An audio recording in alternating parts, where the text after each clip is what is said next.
Do you ever wonder what happened to your friends from high school? I mean, you were so close. You laughed together, you cried together, you shared some of the best years of your lives together. And yet, somehow through life, you just lost touch. Now it's time to relive those moments once again. Introducing the podcast that takes you back in time to the place where it all began. This is Class Reunion. We're bringing you all the gossip, secrets, and scandals from your high school days that you won't want to miss. Join us as we catch up with old classmates and dive into the wildest stories from our high school days. From those legendary parties to the infamous cliques, we're spilling all the tea on who's who and what really went down. So grab a seat, turn your volume up, and get ready for a trip down memory lane. Class Reunion, the podcast that reunites us all. Hi, everybody. Welcome back to another episode of Class Reunion as we continue Leanne's Land of the Lost. But I will say this is going to kind of end on a little upbeat, so bear with me as I talk about my favorite season and why that is. But first, I want to congratulate the Detroit Lions. We're very, very excited for my hometown. I had a conflict of interest, and I'll kind of explain my feelings on it. So I'm from Tampa Bay and born in Detroit. So of course, that game was a little bit of a conflict for me. And I did put on my Tampa Bay jersey, and I'll tell you why. When you're a transplant or when you relocate, like I can't tell you how many times I see people from Florida who root against the Florida teams, whether it's the Rays or the Lightning or the Bucks.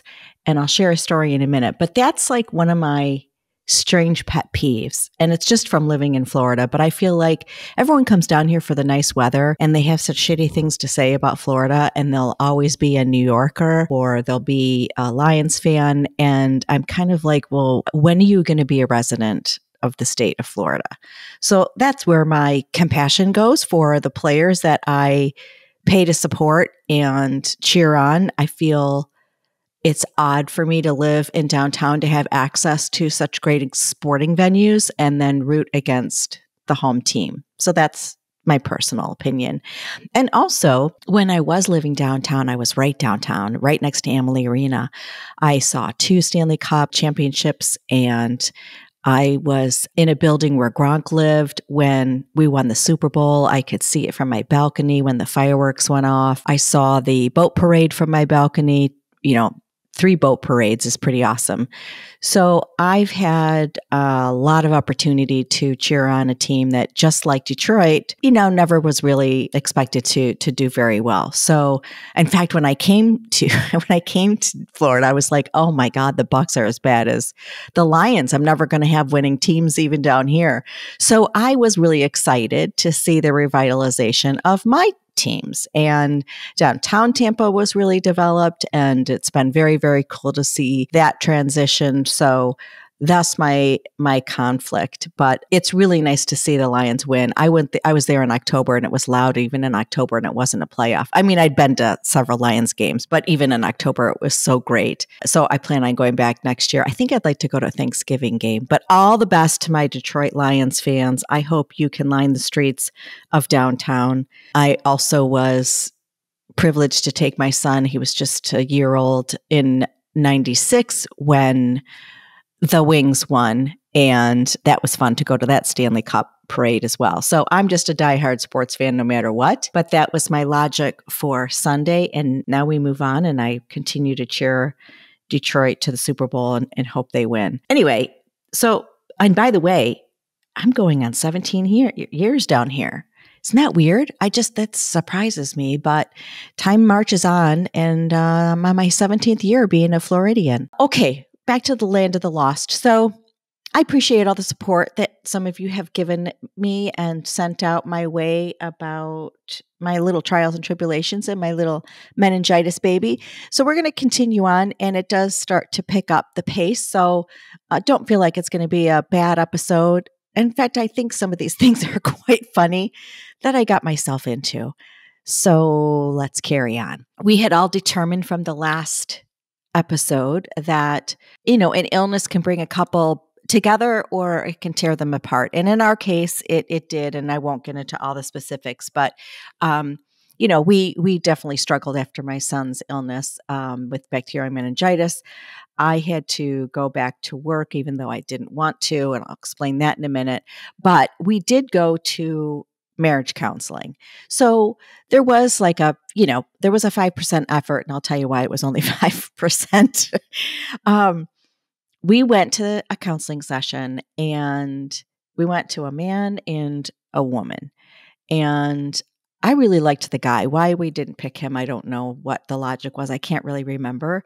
But we went to this guy. Oh, I know why, because he didn't like Jay's alcoholism. That's why.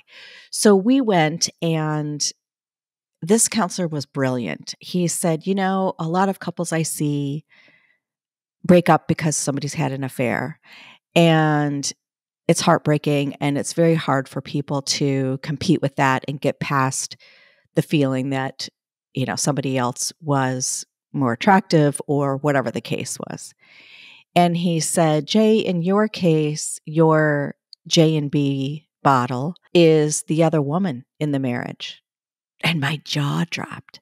And I was like, wow, that is such a great way to describe the competition I felt with his drinking. And of course, that wasn't something he wanted to hear, but it was so validating of I couldn't describe it. It wasn't I think when people marry someone or they're dating someone or anybody in their life who has an alcoholism problem, you say it's a disease, which it certainly is, but how it affects the other person was probably the most brilliant way I could describe how it affected me that I had ever placed before. And I had been going to Al-Anon meetings. Jay wasn't going to any meetings, but I went to Al-Anon, which is for those that are in relationships or family members with an addiction. And in fact, it was really weird because it's supposed to be anonymous, but I saw a lot of Jay's friends going to AA, which should have pieced things together for me. But I went to Al-Anon, and that's what I was learning, is that it's okay to say this is affecting me in a certain way and why I feel rejected and why I feel less than. So yes, it's something that he couldn't control, but there's a feeling that a lot of people have where that choice to drink and go into another world doesn't include your partner. And that can be a huge rejection. And I was starting to piece together how I was feeling by going to this appointment. So anyway, we decided not to continue with that guy. We went to this female who wasn't very good, but she was kind of, I think, a little bit more J speed. And so we didn't talk about the drinking very much. And so I think that was comfortable for him. I think we only went 2 or 3 times. And here's what happened. Here's how things went down. So we had homework assignments like you normally would, and we never did them. So at this point, the communication was so bad, it wasn't existence. And so we didn't do anything. And I was getting really frustrated that we would go every week and we'd look at her in the eye and tell her we're going to do stuff. And then we wouldn't speak for the rest of the week till we went to the next appointment. And I thought that was just such a sign of okay, we're not even going to put the effort into this. And remember, I had that little file folder put together with all my Bombay things. I had a canopy bed. I had bedding that I had clipped out, probably from JCPenney. I don't know. But I had already put my single woman's file together. And I think I just had one foot out the door. And this is for both of us, without the effort of us doing it in the homework. I remember I said to Jay, I think we need a separation. I knew that, maybe we didn't have enough steps in place to do a divorce, but I definitely wanted to separate because I think we needed to just be away from each other to do the homework and to think over things. I remember I said that evening, and the next day he called me and said, I have... This is why I laugh at myself. Oh my God. I have filed for divorce. And if you could go to my brother's law firm and pick up the paperwork, it'll save, oh my God, it'll save a $75 delivery fee. So you don't have to be summoned. And I don't want that to happen. Okay, he doesn't want that to happen, but he wants me to pack up our baby and go to my brother-in-law's law firm. I walk in and I'm like, "Hi, I'm Leanne Pepper here to pick up my divorce papers." Oh, people, I know. But, we all make mistakes. So I did that. I picked it up and I won't bore you with all the details. But, at the time, I don't know if it's changed. Michigan law was you had to wait 6 months to have everything be final. So 6 months had passed and we were ready to go for our final court date. We had done a few mediation meetings and we were ready to do the final court date to close out the marriage, close that chapter out. File chapter 11. And I had actually already been on a date. Now, that probably sounds weird for people, but I remember telling my family and friends who were super shocked, by the way, that we were getting divorced because we were the very fun couple that you went to dinner with. And Jay was very charismatic. And of course, I'd like to think I was kind of funny. And so together it was fun for us to go out with friends. And so no one really knew we were suffering behind closed doors. And I'm just going to full disclosure, there was no third party. It was just his drinking. We had grown apart and Joe's illness was kind of like the straw that broke the camel's back for me, I can speak. And I just had to share that. So that was really what it was. It wasn't a significant thing, but people were shocked. And I always say to people, and I said this to my mom, I said, when someone tells you they're going to get a divorce, that damage was already done. You're just hearing the end of the chapter, the end of their story, but it's never something that happens overnight. It's always a long duration of being unhappy in most cases. And so by the time somebody tells you they're divorced, they've checked out a long time ago. And that was for both of us. So the fact that I went on a date over this 6-month period, I just don't want you to think I was out there tramping around, but maybe. But anyway, I wanted to feel wanted. I mean, it was important for me to know I still had game. And again, in the fashion of trying to appease expectations of me, this was a guy from Ford Motor Company who was pretty high up.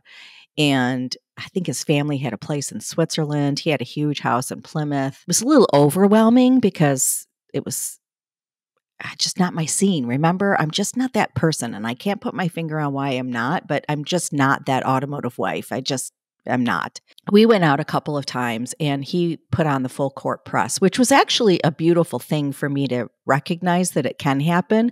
But it was so polar opposite. It was kind of unnerving. Like he bought me a purse. And I remember at Christmas time, he wanted to buy Joe a motorized car. I mean, he was only one.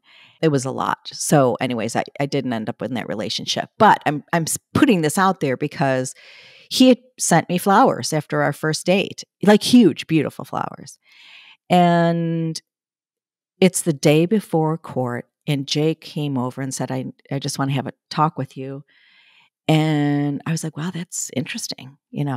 Can't believe it. And so he comes over and we're sitting at this kitchen table and he said, I think we should cancel. I think we should give it another try.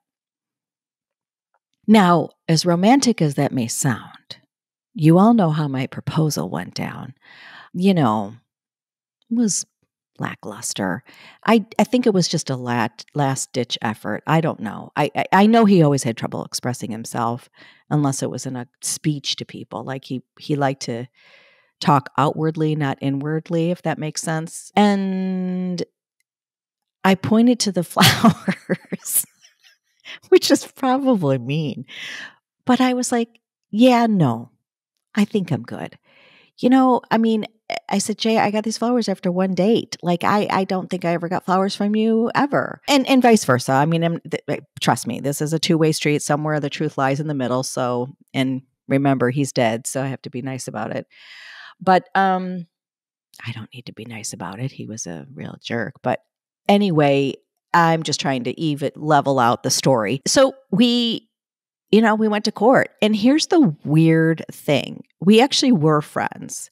And like I said, this was just two people growing apart. We actually did a business deal after we left court. So he had a advertising company. He was CEO, I think, at the time. And it was going to be with our allergy department at Detroit Medical Center. And it was going to be a thing about sending out asthma supplies. By the way, Joe had asthma, and that was my job, ironically, that I did get. Um, I had to go and get a job, which I'll tell you about in a second. But we actually left that courtroom and went to a meeting at DMC with the allergy department and locked down a deal for some telemarketing deal that would ship out products to patients so that they could actually get it to their house. Because Detroit market was tough to get the parents to pick up and actually give the asthma treatments to kids. So we were trying to decrease mortality rate within the asthma department, and that was the program. So we go into this conference room, and my opening line was, "Hey, we just got divorced, but here we are having this meeting together." I mean, I don't even know exactly what I said, but something stupid like that. And I remember everyone's jaw just kind of dropping. Like, you guys are weird. But we were friends until we weren't. We were friendly. So yeah, I had to get a job. Remember, I had quit my job, and over that course of the year, as Joe started to recover and we knew we were no longer going to be married, I knew I had to go back into the workforce. And that was a real bitch and a half, because that was 96 and I had been off work and I was in the pharma industry. And every interview I went to, and I appreciated this one guy, he kind of was really forthright. He said, "Listen, I know you're qualified. I know you've been in this field, but I just lost my rep due to pregnancy. So I am nervous to hire another female who's just had a baby, who might want another one." And even though I said I was divorced, like, it just was a risk. And I realized that that's what I was. I was at that age where a lot of women, and this is where life is, how you want to build the controversy, I don't know, but it's time for us to have children at my age, and there's 50% that stay and 50% that go. And a lot of management needed to evaluate that risk level, right? So I went to this one job where it was a home care agency that worked with the Detroit Medical Center. And thank God for this guy. And I'm so sorry I can't remember his name, but he was super compassionate. I bared my soul at the interview. I wasn't going to lie about my situation. I said, I really, really need a job and I have to get back to work, and I don't intend on having another child. I'm going to be a single parent, and I just need somebody to want to take a chance on me. Long story short, his son had an illness as well. It was a degenerative disease. It was quite terrible. I think he was eventually going to be blind as he was later in life. And he felt for me. He understood the meningitis story, and he gave me an opportunity. And that was like the catalyst to the rest of the positive stories that transpired after that, building my confidence. I've met some great people. I still keep in touch with a lot of people from the DMC, and I'm going to call it the DMC till the day I die. But, that's what it was down there. So shout out to Renee and Christine and Perry and a whole slew of people down at the Detroit Medical Center that, helped build a friendship and a career with me. So I give them a lot of kudos and still adore them greatly all these years later. Anyway, I digress. So now I'm employed, I'm working. We're not going to save our marriage. Jay left. I think he was only there for 2 minutes, so he wasn't too distraught when I said, no, thank you. And I moved down to a little townhouse in Birmingham. And we had to split up a lot of things like people do.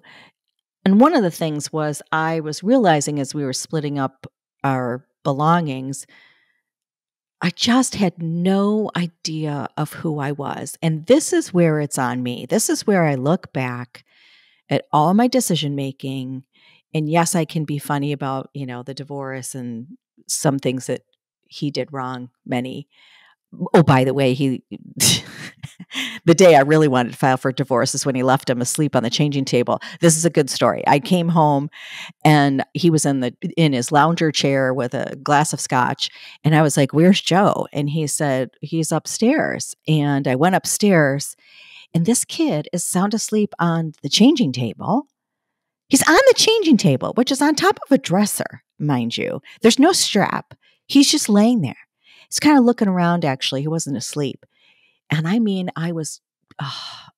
anyway, that was not good. That was not a good scene. And yeah, anyhow. So I moved to this place in Birmingham and I just didn't know what to take. And one of the things that kind of was a trigger for me of like really recognizing that I had no clue who I was.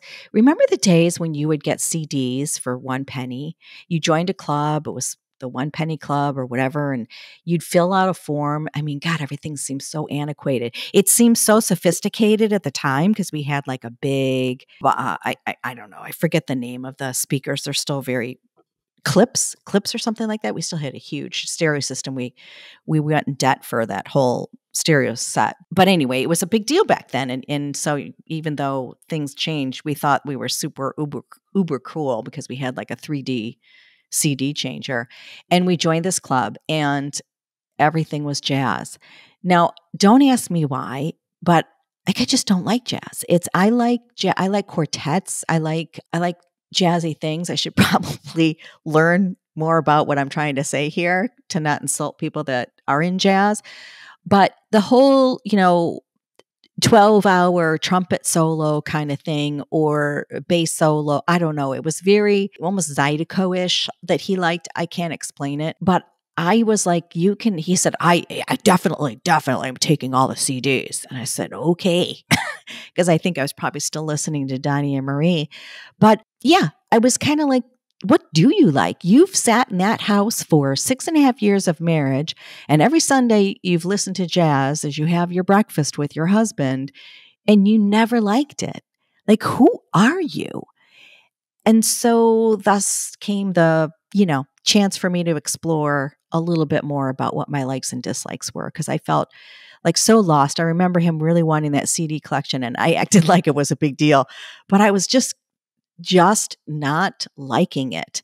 And which is very odd because we had jazz at our wedding. I worked at an internship downtown at the time when Jay and I met. I was finishing college, and it was the Detroit International Freedom Parade Company or something. I don't remember. And we did the fireworks downtown and the race and the jazz festival. So I was the intern for marketing for those programs. And the jazz festival was outstanding. I mean, I met like Etta James and some incredible people. Tony Bennett was picked up by somebody on my team. And we had an opportunity to meet a lot of great artists. And there was one guy, Walt Zemansky was his name. And they had a great jazz band. And I really liked because obviously I booked him for my wedding. But here's the funny thing. He actually was kind of flirting with me. And I just didn't take him up on the offer because I had just started dating Jay. And I was kind of like, boy, my life could have been so different. He went on to be so uber successful. But I remember at my wedding, he said something like, I went to go pay them. And he's like, this was really weird for me to do. I'm not going to date you, but you can play at my wedding. Oh, God. I just didn't see the signs of any decent men around me. But anyway, so now I'm in Birmingham. I'm in a place called Colonial Court. If anybody in Birmingham, Michigan remembers that, it was an adorable little townhouse community off of Woodward. We saw the Woodward Dream Cruise had just started. So much was going on. And I really was starting to discover the beauty outside finally. And we had this little patch of grass in the back in a courtyard that we would run around. And Joe and I just became super close. I took him to his daycare was at Birmingham Community Center, I think. And we would get Kentucky Fried Chicken on whatever Thursday nights or something, and they had music in the park in Shane Park. Like life was really good. I liked the people I worked with. We had fun little times. I had him in the back of my bike all the time, and I just loved it. And so this is where I kind of was starting to get to know myself a little bit more. The only time that was really painful in getting situated in my new life, and I know everyone will relate to this, whether you're a mother or father, or any kind of parent who has to go through a divorce, that first weekend, ooh, when you have to switch custody. I remember doing laundry and walking upstairs and passing by Joe's bedroom and he wasn't there. And I dropped to my knees, like unexpectedly, dropped to my knees and cried so uncontrollable. I had to catch my breath. And I will always remember that. And it was kind of like, okay, this is what happens in this situation. And you have to be prepared for it and pull up your big girl pants and move on. And this is your new normal. So I think everybody can relate who's been in that boat, that first, well, even not the first time, but that first moment, like I could smell his room, his little, he was a little toddler. He was a little 1-year-old, almost 2. Adorable. Like, it was just, oh gosh. Anyway, but the beauty at that place started to really grow on me. And we moved in the middle of a snowstorm.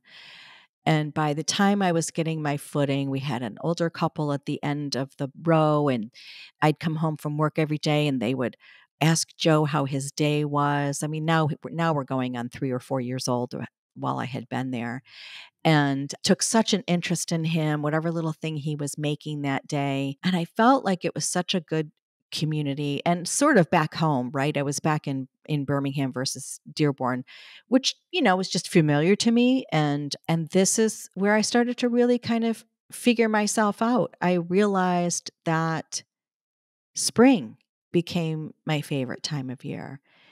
If you live in Michigan or anywhere north, you know that fall is always the first thing that everybody says is their favorite time of year. The cider mill, the changing of the leaves, the beautiful mix of colors and just, it's football, like the whole thing. Fall is just chilly. I mean, come on.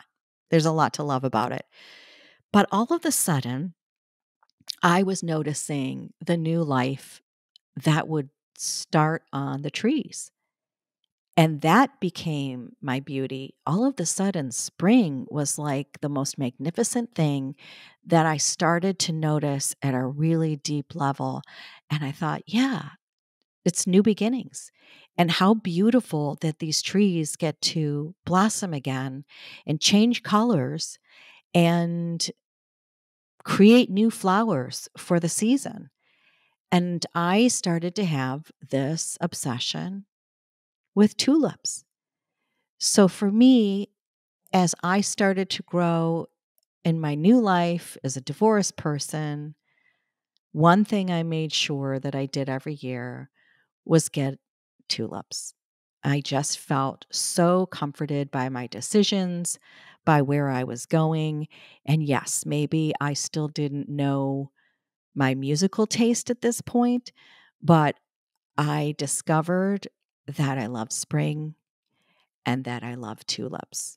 And that was kind of a revelation that I could at least put 2 things on the list that reflected just me, myself, and I. So we will carry on next week. Thank you for listening, and join me next time on Class Reunion. All right, friends, that's it for this episode of Class Reunion Podcast. Thank you so much for listening, and if you enjoyed this episode, please subscribe to the show, write us a review, and share this podcast with a friend. Until next time.